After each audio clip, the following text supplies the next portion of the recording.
The temporarily embarrassed Arizona Governor Kari Lake was not given a warm welcome by the state Republican Party. We don't agree on everything, but one thing we do agree on is the elections in Arizona are a corrupt mess.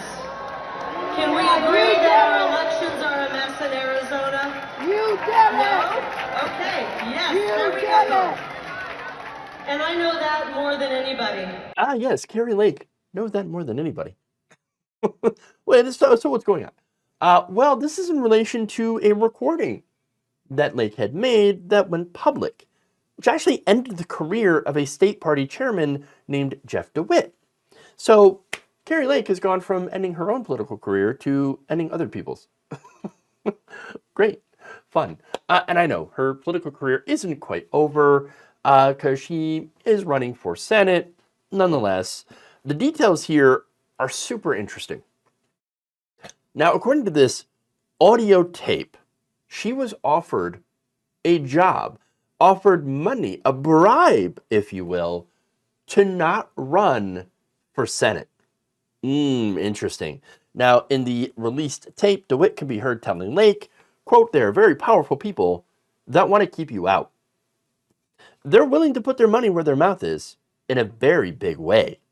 They, who are not identified, we don't know who they are, other than, of course, being from back east, interesting, offered her what he called an incredible opportunity to stay out of politics for the next couple of years. So to not run for Senate, but maybe to run for governor again, I guess, if she were to suspend her campaign and not run. He said, quote, "They want you to be on their team." So now she responded that she's not going to do it. This is crazy. They should want me. I'm a great candidate. People love me. People love me. Oh, is that why you lost the election for governor? Oh, that's right. She's the temporarily embarrassed actual governor because she claims that she didn't lose. Oh, yeah, of course. Yeah, of course, right. No, what's going on here is apparently, from what I'm guessing from this tape, donors believe that Kari Lake is not going to win, that she's going to embarrass the party if she becomes the nominee, and therefore, I'm guessing, this is all my speculation, that they tried to bribe her to keep her out. Now, would that surprise me at all? No. For one, the Republican Party, big Republican donors right now, they're looking at candidates who are election deniers, and they've been looking and seeing how often they've lost. And they've been losing big time during some of the more recent midterm elections.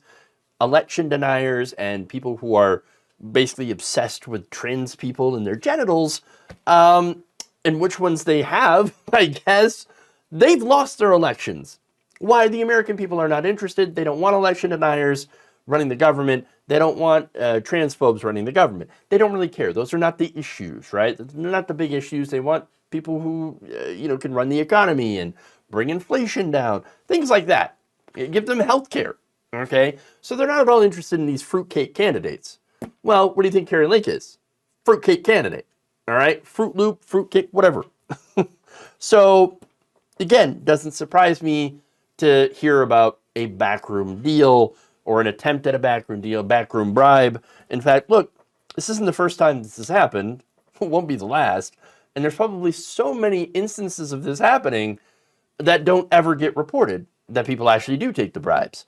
But one recent one that I think of is the right-wing lobbying group AIPAC, who tried to bribe two different Democratic politicians into launching a primary challenge against Rashida Tlaib.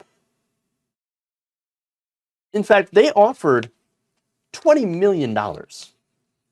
We're going to give you $20 million into your campaign to unseat Rashida Tlaib.